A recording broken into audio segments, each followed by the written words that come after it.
A Fera de Macabu, um caso pouco falado, mas que acabou com a pena de morte no Brasil.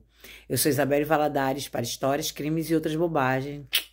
Me segue lá na Rede Vizinha. No dia 6 de março de 1855, Manuel da Mota Coqueiro, um fazendeiro aqui da região dos Lagos de Macaé, foi condenado, julgado e executado por meio de enforcamento por um crime sem provas. Manuel vivia exatamente em Macabu e por conta disso ele levou a alcunha de Fera de Macabu. Manuel nasceu em Campos dos Goytacazes em 1799, em uma família que era influente na região, apesar do ramo dele não ser lá muito rico.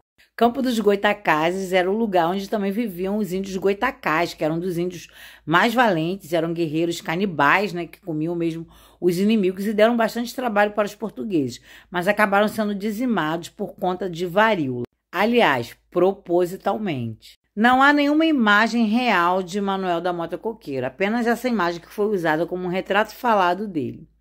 Ele ficou órfão aos 16 anos e foi morar na casa de uma família, acabando sendo expulso por causa de um relacionamento com uma mulher.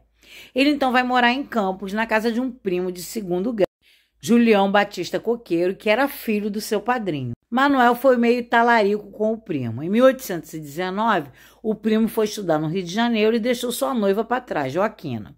Só que Manuel acabou se envolvendo com Joaquina, se apaixonaram e se casaram um ano depois. Então, Julião nunca perdoou o erro do primo. 3 anos depois, Joaquina acaba falecendo. Por sorte ou não de Manuel, ele acaba herdando uma parte da fazenda do Bananal, que era uma sesmaria grande que foi dividida entre 11 familiares. Dentre esses familiares havia uma prima, que se chamava Úrsula, Úrsula das Virgens, e ele acabou se casando com Úrsula, fazendo com que a cota de terra deles ficasse grande. Manuel acabou virando um bom negociador de terras. Ele juntou as terras dele com a de Úrsula e depois comprou mais uma terra, só que essa terra era de jesuítas, o que acabou fazendo com que desse uma grande confusão entre as pessoas que eram a favor de que a terra ficasse com os padres e outras que não, e ele acabou arrumando um bocado de inimigo na região. Manuel também fez inimigos dentro de casa. Seu próprio cunhado não suportava ele, por causa de uma briga, por causa de divisão de cerca das terras que ele também herdou. Então também acabou botando ele na justiça e perdendo.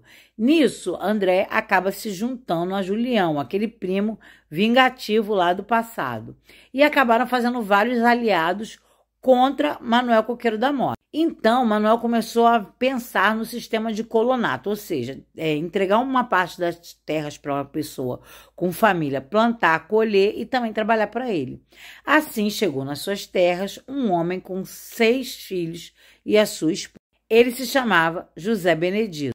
O colono acabou trabalhando bem. Isso fez trazer ciúme entre os feitores, né, que acabavam incitando os escravos contra eles, dizendo que eles iriam acabar perdendo a vaga na fazenda, né, mesmo sendo escravizados, iam acabar perdendo a comida e o teto, para outros colonos que viessem trabalhar como José Benedito. E Manuel Coqueiro da Mota proibiu terminantemente que ele fizesse qualquer tipo de aliança de casamento entre fazendeiros da... Mas como a vida não é mesmo um morango, Manuel e Benedito acabaram brigando por causa das terras e depois por outro motivo. Manuel acaba engravidando a filha de Benedito, que tinha apenas 14 anos. E não era nada demais para a época. Era normal um homem bem mais velho acabar tendo relações com uma menina jovem. Mas isso acabou gerando mais briga entre os dois. E o José Benedito começou a querer favores, né, dinheiro, terras, por conta da gravidez da filha não virar um escândalo. No dia 11 de setembro, no meio de uma tempestade, homens chegaram na casa de José Benedito e mataram toda a família com facões. A única que conseguiu fugir foi a menina grávida. Ela fugiu e foi se esconder justamente na fazenda do primo vingativo, Julião. Nesse dia, Manuel tinha acabado de chegar de viagem, então ele estava reunido com outros fazendeiros, compradores de madeira, em sua casa durante toda a tempestade. Ninguém viu nenhum movimento estranho dele sair, falar com capangas ou coisa parecida. A menina, então, ficou na fazenda vizinha do cunhado, André.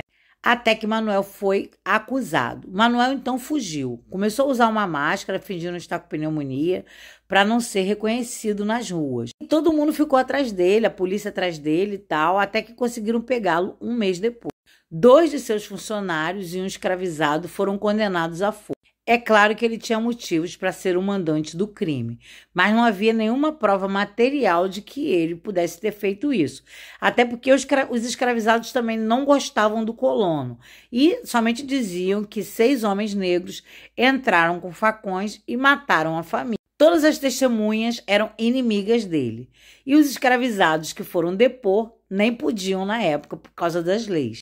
Ele foi o primeiro e o único grande fazendeiro executado por pena de morte no Brasil. Dom Pedro II poderia ter tirado Manuel da forca, mas não concedeu clemência.